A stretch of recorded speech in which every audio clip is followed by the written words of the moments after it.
I presume you're here in order to learn of Magecraft.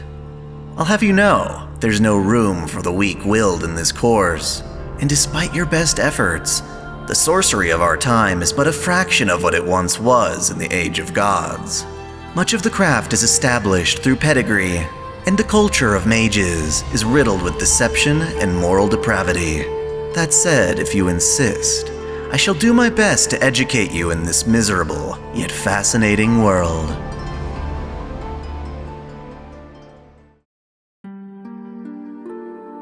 In our previous lesson, I spoke of the Clock Tower's department of modern magecraft, as well as modern magecraft theory in general. This discipline is by far the most easily accessible in this day and age. More extraordinary mages are considered special cases. For today, we will focus on a mage I've mentioned many times already, Zelretch. As the owner of the second magic, Kaleidoscope, I wish to dive deeper into his life, abilities, and creations. Fundamentally, Kischur Zelretch Schweinorg is one of a few mages who have mastered the art of life extension. He was alive during the Age of Gods, studying directly under Solomon, the king of Magecraft.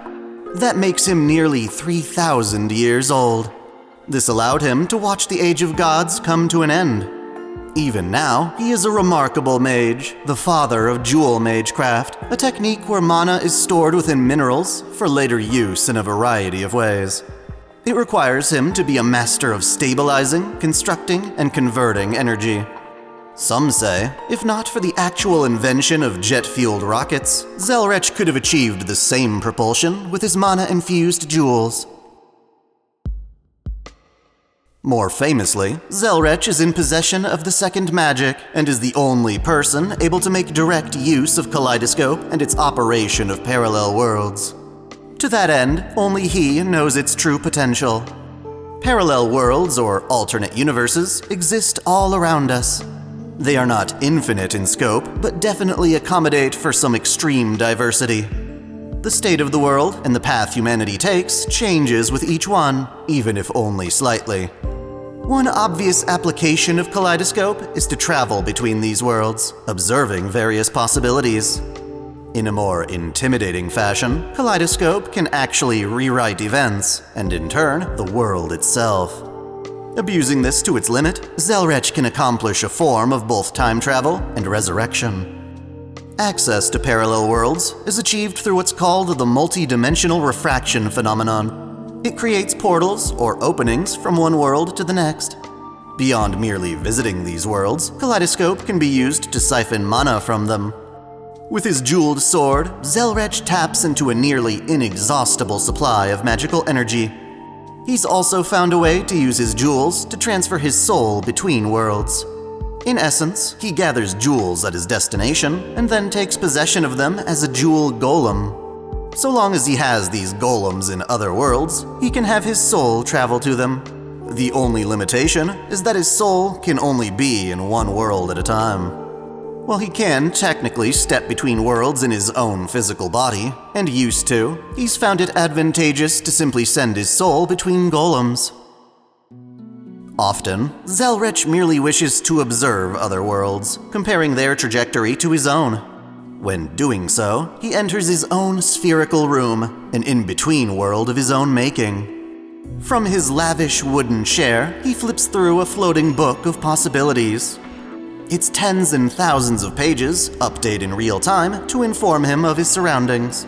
Think of it like an interdimensional encyclopedia. When the Mages Association was founded in the year 0 AD, Zelretch and his disciple, Solomon Brishson, helped establish it and its Clock Tower branch. Among his academic peers, he was given the title of Wizard Marshal, a testament to his military authority. The only other mage in the association with this title is Bartholomew Lorelei. Speaking of his military might, Zelretch fights primarily using his jeweled sword, a mystic code meant to easily tap into other worlds' mana. Despite its name, the sword is actually closer to a staff, though I suppose it can be used in either capacity. With each slash or swing, the blade tears open holes to other worlds. The mana it siphons can be used in spells, or simply fired off in powerful beams of light. Said attacks are known to rival that of Excalibur, with the added benefit of having unlimited uses. Zelretch and his sword were put to the ultimate test in 300 AD when he challenged Brunstud of the Crimson Moon, king of the true ancestors. He was not alone in this fight, instead commanding an army of his contemporaries. The battle's pinnacle moment came when Brunstud created a mirror image of the moon to drop onto Earth. Using the sword's might, Zelretch conjured an ether cannon strong enough to push back the mirror. In certain worlds, Zelretch suffered a grave wound during the fight, ultimately being converted into a dead apostle. Specifically, he became the third of the 27 dead apostle ancestors. In most other worlds, the fight both weakened and aged him. Regardless, he emerged the victor. No longer as capable of the same output as before, Zelretch chose to step into the shadows and influence the Magecraft world out of the spotlight. Still, even in his weakened state, he was considered worthy to lead as one of the Clock Tower's founding members in 500 AD. The Department of Mineralogy, Kischur, is directly named after him. Normally, he wouldn't get involved after all these years, but chose to help out to keep a promise he made to Yumina, a witch as old as him who obtained the first true magic. Unfortunately, I cannot disclose the nature of this promise. Both his fame and activity within the Clock Tower made teaching of Zelretch so common that even mage children could recognize him. Mind you, not all of this fame was praiseworthy. He had a notorious habit of visiting the Clock Tower to recruit apprentices, though most would return so broken from the experience that they opted to give up their pursuit of Magecraft. A rare exception to the rule was Nagato Tosaka, one of the few mages to endure his training. This started as a casual exchange of goods. As thanks for covering their hotel bill, Zelretch agreed to teach Nagato on the side. To that end, their lessons were neither friendly nor grueling. One could hardly call him a proper disciple. As a result, though, Nagato was never pushed beyond his breaking point. You might even say he was still a novice. Even so, Zelretch chose to pass down the legacy of his jeweled sword to the Tosaka family. He innocently thought that while they might not amount to much, they were good-natured and wouldn't stray from the righteous path. Having long since reached the root, Zelretch was less motivated by his own pursuits, and more concerned with protecting and advancing humanity. He didn't want to teach the sword's design to the Makiris, whom he considered evil. Regardless, he helped all three families, Ainsburn, Makiri, and Tosaka, establish the Fuyuki Grail Wars. Over the course of these wars, Zelretch oversaw things from afar, only interfering to kill one of Francesca Prelati's prior bodies. Regarding the true and false wars of Snowfield, Zelretch expresses concern for how one of the participants aims to use the Grail to awaken Ort from its slumber. Despite this, he would only interfere from the shadows. Due to his low expectations of the Tosaka family, Zelretch marveled when Reen, the family's 6th-generation heir, would actually manage to forge her own version of the sword. She would impress him in various timelines, earning her the chance to learn his secrets and inherit his creations. In time, she is expected to learn more from Zelretch than Nagato ever did. One of the objects Zelretch created and entrusted to Reen is his treasure chest, which is mostly just an ordinary chest, except for how it can borrow space from parallel worlds to increase its capacity. The objects kept inside the chest are also subjected to a different sense of time, where 1 hour on the inside equates to an entire day outside. This isn't particularly meaningful to inanimate objects, but leads to hijinks when Reen accidentally gets locked inside. To add to the confusion, a cell phone subject to this temporal distortion was actually able to call a version of Reen from 3 years in the future. 2 more of Zelretch's creations are Magical Ruby and Sapphire, also known as the Kaleidosticks. Inspired by the existence of magical girls in pop culture, Zelretch designed these 2 wands to respond to female users. They each contain nature spirits and form pacts with users through blood. Their contract has them providing energy fueled by love. To a certain extent, I suppose you can consider the Kaleidosticks boosters or Magecraft enhancing batteries, though that would be selling them short. Tied to Zelretch's second magic, the Kaleidosticks transform their users into versions of themselves from alternate worlds. Users would invoke their alternate selves' outfit and abilities for a short time. Both Ruby and Sapphire have their own distinct personalities, and this influences the aesthetic of their partner's transformation. Most of the time, Ruby will put her contractors in embarrassing magical girl costumes that invoke excessive positivity.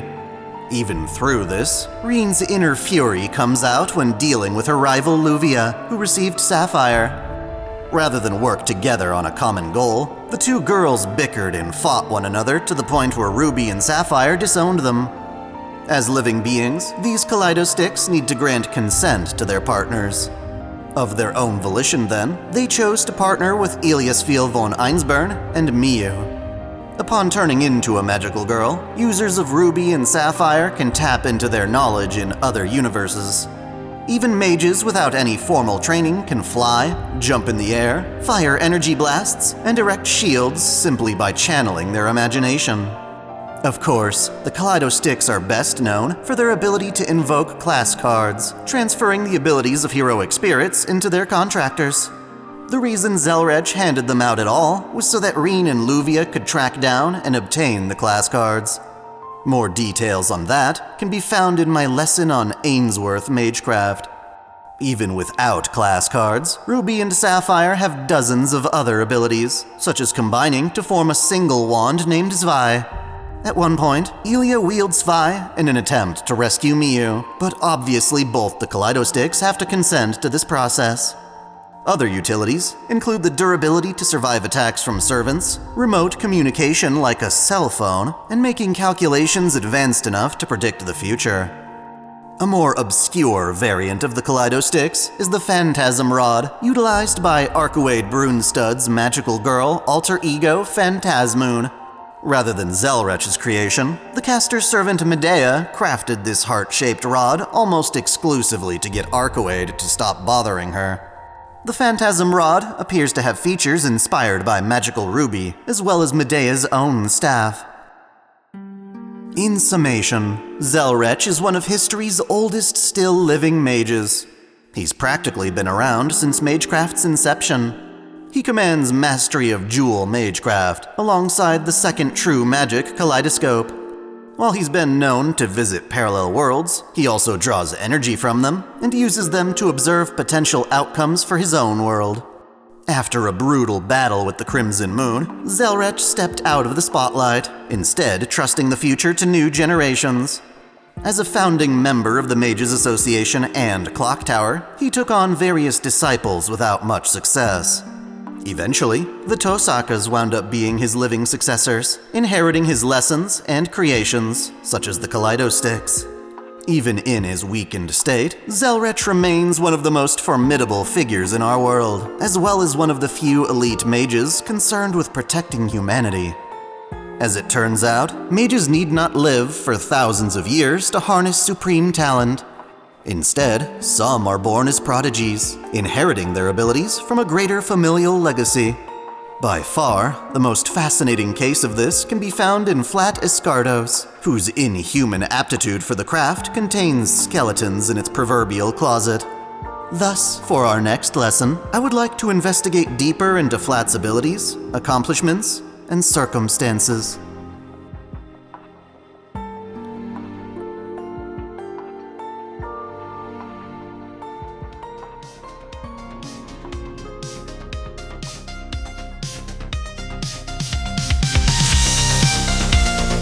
I want to give a special shout out to all my $10 and up supporters: Video Gamer 75, Dante Pendragon, Stephen Elak, Mystic Samurai 1983, Otaku Mom, Freebrick, Jugemu Unko, Lunarworks, Link Pendrago, James Hewitt, Uncanny EXP, Crow Kalem, Sal Soto, Major, Matal Mataru, Winter's Edge, Sneer Cachette, Thanathiel, Foxbox, Alzinga Fagan, Draco Chaotic, Caitlin P., Sith Lord 906, Vladimirovna, The Taz 96, Kengo X 77, Alistair Bernadotte, and Liamon 3.